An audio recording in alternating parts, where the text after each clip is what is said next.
চুমুকে। কবিগুরু রবীন্দ্রনাথ ঠাকুর, তিনি একাধারে বাঙালি কবি, সেই সাথে ঔপন্যাসিক, দার্শনিক, কণ্ঠগুরু, সঙ্গীত স্রষ্টা এবং সেই সাথে দার্শনিক, অনেক গুণের অধিকারী। আজ কবিগুরু রবীন্দ্রনাথ ঠাকুরের প্রয়াণ দিবস এবং আজ এই দিবস উপলক্ষে আমাদের মাঝে উপস্থিত রয়েছেন একজন রবীন্দ্রসঙ্গীত। আমন্ত্রণ জানাচ্ছি রবীন্দ্রসঙ্গীত শিল্পী ফাহিম হোসাইন চৌধুরীকে।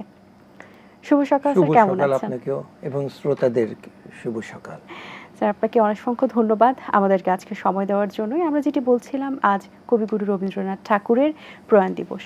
এই দিবসটি অনেক জায়গাতেই খুব ঘটা করে পালন করা হয় এবং স্পেশালি আজকের দিনে রবীন্দ্রনাথকে নিয়ে আমরা কথা বলি, রবীন্দ্রনাথের গানের চর্চা আমরা করি এবং তার যেসব কর্মগুলো তিনি রেখে গেছেন, যে গুণগ্রাহী তিনি রেখে গেছেন, সেগুলো নিয়ে আমরা চর্চা করি। স্পেশালি আজকের এই দিন নিয়ে একজন সঙ্গীত শিল্পী হিসেবে আপনার কেমন অনুভূত হচ্ছে? আজকের দিনটি আজ থেকে তো বহু বছর আগে উনি চলে গেছেন আমাদের ছেড়ে, কিন্তু ওনার লেখা কাব্য গান যে রেখে গেছেন, ওটাকে কিন্তু এখনো আমরা যারা শিল্পী এবং যারা রবীন্দ্র চর্চা করেন, এবং শুধু রবীন্দ্র চর্চা বলবো না, যারা সাহিত্য চর্চা করেন, তারা এখনো মনে করেন তিনি আমাদের মাঝেই আছেন। ওনার রচনা এবং ওনার দিক নির্দেশনা আমরা যা পাই, তাতে আজকে যে উনি নেই সেটা আমরা কোনোভাবেই চিন্তা করি না। এবং আজকে প্রয়াণ দিবসে যে আমরা মনে করব উনি আমাদের কাছে সামনে নেই কিংবা আমাদের হৃদয়ে নেই, উনি চলে গেছেন সেটা মনে করি না। উনি আজীবনে আছেন এবং সামনেও থাকবেন। তো আমরা একটা গান দিয়ে শুরু করতে চাই। আজ তার প্রয়াণ দিবস উপলক্ষে কোন গানটি আমাদের শুরুতেই শোনাবেন? এই গানটি পৌষ মাসের লেখা, ওনার 1330 সালে। এই গানটি বর্ষামঙ্গলে মেঘোৎসবে এই গানটি রচনা করেছিলেন। এই গানটি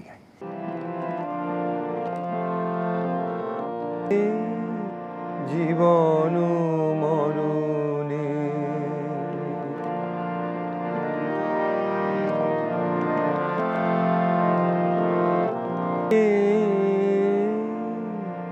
জীবন মরণে, জীবনের সীমানা, সবকিছু এই গানটার ভিতরে যদি আমরা আলোচনা করি সবকিছু পেয়ে যাব। জীবনটা কিরকম, মৃত্যু, জন্ম, সবকিছুই। কবিগুরু রবীন্দ্রনাথ ঠাকুর তার প্রত্যেকটা কথায় যেভাবে মরণ, ভালোবাসা, বিচ্ছেদ সবকিছু একটি গানের মধ্যে যেভাবে প্রকাশ করেছেন, একজন মানুষের পক্ষে এতটা বিশ্লেষণ বা এতটা সুন্দরভাবে লিখে উপস্থাপন করা গানের মাধ্যমে, এটা কিভাবে সম্ভব হয়েছে? এটা তো আল্লাহ তাআলার যদি কাউকে না দিয়ে থাকেন সেই মানে বুদ্ধি, এটা তো কেউ দ্বিতীয় রবীন্দ্রনাথ হবে না। তার থেকে ভালোও হতে পারে, আমরা বলি না, কিন্তু রবীন্দ্রনাথ উনি নিজেই রবীন্দ্রনাথ।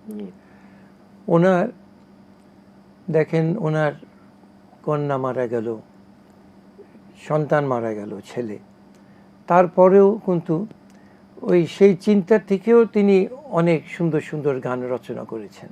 স্যার, এর সাথে একটু জানতে চাই যে রবীন্দ্রনাথের গানের মধ্যে যে আধ্যাত্মিক কথাগুলো রয়েছে বা আধ্যাত্মিকতা রয়েছে এবং সেই সাথে জীবনী, এবং আমরা যদি শুরু করি যে তখন তিনি যে ধরনের শব্দ ব্যবহার করেছেন তার গানে কিংবা তার উপন্যাসে, কাব্যে যেভাবে ব্যবহার করেছেন, যে শব্দচয়ন তিনি করেছেন, সেটা এই প্রজন্মতে এসেও কিন্তু আমাদের কাছে মনে হয় নতুন। তিনি ওই সময়টাতে কিভাবে এই এত বছর আগে, কত বছর, প্রায় 150 বছরের উপরে, প্রায় কত বছর, 160 বছরের কাছাকাছি হবে মনে হয়। সেটা দেখেন, যারা মহাকবি থাকেন ওনারা কিন্তু আজীবন, শেক্সপিয়ার দেখেন কত আগে লিখে গেছে, কিন্তু আজকেও যদি আমরা পড়ি কিংবা পড়ানো হয়, মনে হবে যে এই কিছুদিন আগেই মনে এইসব লেখা হয়েছে। আমরা আরো গান একটু শুনতে চাই আপনার কাছ থেকে, রবীন্দ্রসঙ্গীত। যেটা বলি, আরেকটা এর ভিতরে গান করার আগে যেটা বলি, যেটা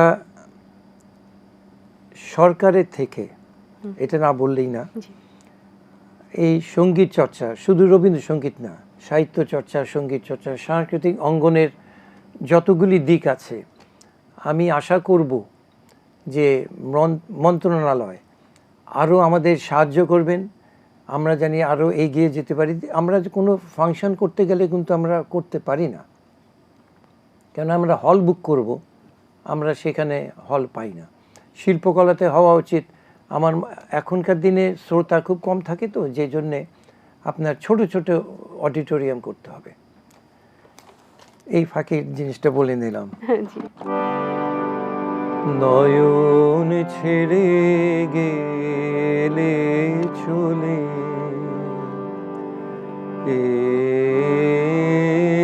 এলে স্বপন মাঝে, নয়ন ছেড়ে গেলে চলে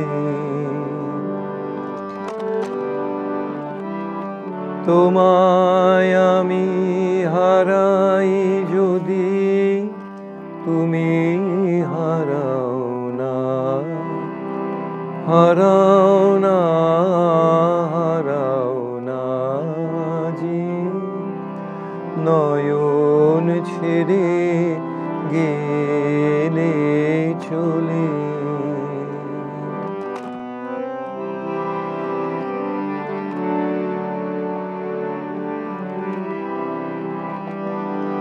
ছেড়ে গেলে চলে চলে। অসাধারণ। এই গানটি কিন্তু কবির প্রায় ঠিক শেষ জীবনেও বলবো না, মাঝারিও বলবো না, ৬৬ বছর বয়সে লেখা আচ্ছা এই গানটি রচনা করেছিলেন এবং ১৯২৭ সালে। স্যার, আমরা যদি দেখি যে টিভি চ্যানেলে বা অন্যান্য নাটকে বা সিনেমাতে কিন্তু রবীন্দ্রসঙ্গীতের যে সুর সেটা কিন্তু ব্যবহার করা হয়, এবং এখন এই জায়গাতে এসে রবীন্দ্রসঙ্গীতকে আমরা নাটকে এবং বিভিন্ন জায়গায় বিভিন্ন অঙ্গনে রবীন্দ্রসঙ্গীতের একটু ফিউশন আকারে বা একটু কাভার সং আকারে আমরা দেখতে পারছি বা পাবলিশ করা হচ্ছে। তো এই জায়গা থেকে কি মনে হয় রবীন্দ্র চর্চা কতটুকু করা আমি হচ্ছে? বলবো আমাদের থেকে পশ্চিমবঙ্গে মানে কলকাতাতে বহু সিনেমায় রবীন্দ্রসঙ্গীত তারা জি অ্যাড করেছেন, অনেক গান দিয়েছেন। আমাদের দেশে যে খুব একটা সিনেমাতে যে খুব একটা গান দিয়েছে আমার মনে হয় না। নাটকে নাটকে অনেক গান করেন। আমি মনে করি যে এখন এখানে যদি সঙ্গীতকে আমরা আরও এগিয়ে নিতে চাই, ভালো সঙ্গীতকে, এখনকার যে মডার্ন সং আমি খারাপ বলবো না, কিন্তু এখন হয়েছে কি গানের থেকে বাজনাটা বেশি, যে জন্যে আমরা কি কথা, রবীন্দ্রসঙ্গীত তো বাণী প্রধান। নজরুল যেরকম, নজরুলকে আমরা বলি রাগ প্রধান, আর রবীন্দ্রসঙ্গীতকে আমরা বলি বাণী প্রধান। বাণীটার অ্যাকচুয়ালি এই বাণীর ভিতরে পুরো একটা মানুষের জীবন কিভাবে চলতে হবে সব কিছু কিন্তু এখানে আমরা যদি ফলো করতে চাই আমরা পাবো। এই ক্ষেত্রে তরুণ প্রজন্ম কতটুকু চর্চা করছে রবীন্দ্রসঙ্গীত? কিছু কিছু ছেলে, আমি দু একটা ছেলের নামটা ভুলে গেছি, এত সুন্দর রবীন্দ্রসঙ্গীত গান করে ওরা। আমি ছেলেটা আমার মনে হয় খুব হার্ডলি ২২-২৩ বছরের, কিন্তু আমাদের সুযোগের অভাব। কারণ আমার যে কোনো চ্যানেলে আমরা যাই, আমরা কিন্তু যারা শুধু প্রতিষ্ঠিত শিল্পী তাদের দিয়ে আমরা গান করতে চাই। এখানে কিন্তু বহু শিল্পীরা যদি আপনার সামনে না আসতে পারে, তাদের প্রতিভাটা যদি প্রকাশ না করতে পারে, আমি যখন প্রথম জীবনে করতাম ১ বছরে একটা করতাম কিংবা ১.৫ বছরে একটা, সেরকম এখন তো সেই সুযোগও পায় না। কিন্তু এখন সুযোগটা আমি মনে করি, যেরকম এটিএন প্রতি শুক্রবার মনে হয়, এটা এমনি চায়ের চুমুকে শুক্রবারও করেন না? না, আমরা এটা প্রতিদিন যাই স্যার। প্রতিদিনই আমি শুক্রবারটা দেখা হয়, তো অন্য দিন তো অ্যাকচুয়ালি থাকা হয় না। এখানে করে চ্যানেল আইতে করে, কিন্তু অন্য অন্য জায়গাতে আমি দেখি মানে এই রবীন্দ্র নজরুল কিংবা ফোক সঙ্গের থেকে আমরা মডার্ন দিকে আমরা ঝুঁকে যাচ্ছি।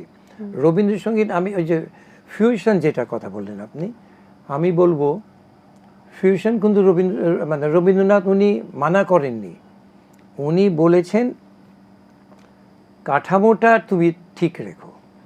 এখন যুগের সাথে যদি আমরা সেই 150 বছর আগের মিউজিক যদি আমরা করি, এখন কিন্তু লোকে সেটা অতটা শুনতে চাবে না, একটা লিমিটেড শুনবে। এখন নতুন নতুন শিল্পীরা ভাবে নানান মিউজিক করছে বলে নতুন জেনারেশন কিন্তু অনেক আগ্রহ দেখছে।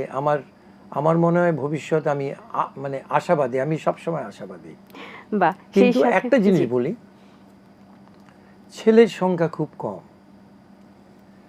মেয়েরা কিন্তু অনেক রবীন্দ্রসঙ্গীতে, আমি বলবো এটা অনেকে ছেলে যারা শিখছেন তারা মানে মাইন্ডও করতে পারে, তাদের জীবনের তাগিদে কিন্তু এদিকে আসতে পারছেন না। তো আগে তো আমাকে বাঁচতে হবে, দেন আমি গান করি, কবিতা করি, আবৃত্তি করি। মহিলাদের জন্য কিছুটা সুবিধা ছেলেদের থেকে। আচ্ছা স্যার, এই মুহূর্তে আর একটি রবীন্দ্রসঙ্গীত শুনবো। আচ্ছা, এখানে তার মৃত্যুর ইসের থেকেই একটা গান আছে,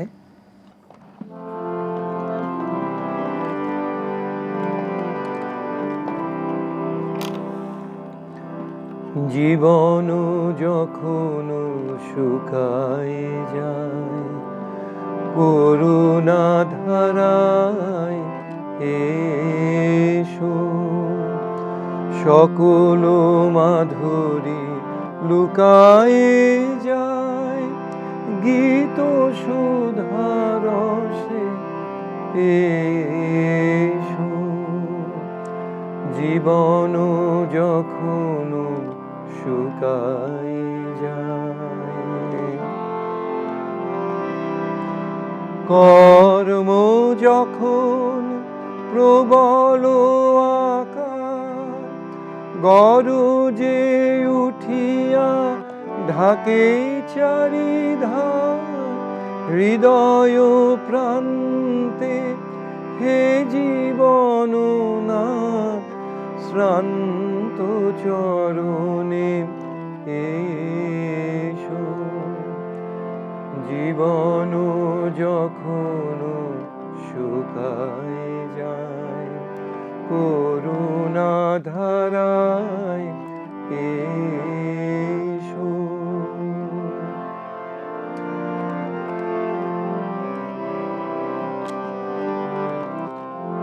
আপনারে যাবে করিয়া কৃপণ, কোনে পড়ে থাকে দিনহীন মন, দুয়ার খুলিয়া হে উদারনাথ রাজ সমারহে এসো,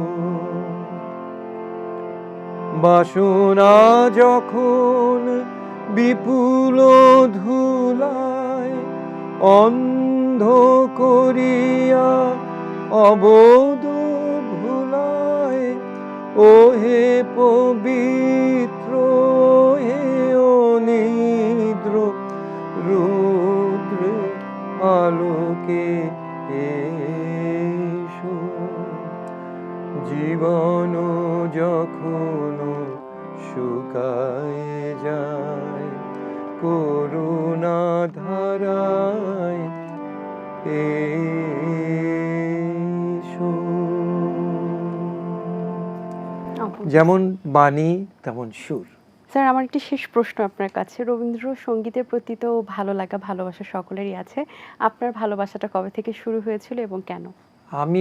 আমার বোন গান করতেন, তখন শুনতাম, এবং রবীন্দ্রসঙ্গীতের মানে শুনতে শুনতে এটা যে কখন যে রবীন্দ্রসঙ্গীতের মানে নিজেকে প্রাণ দিয়েছি এবং মন দিয়েছি এক্স্যাক্টলি সেটা বলতে পারবো না।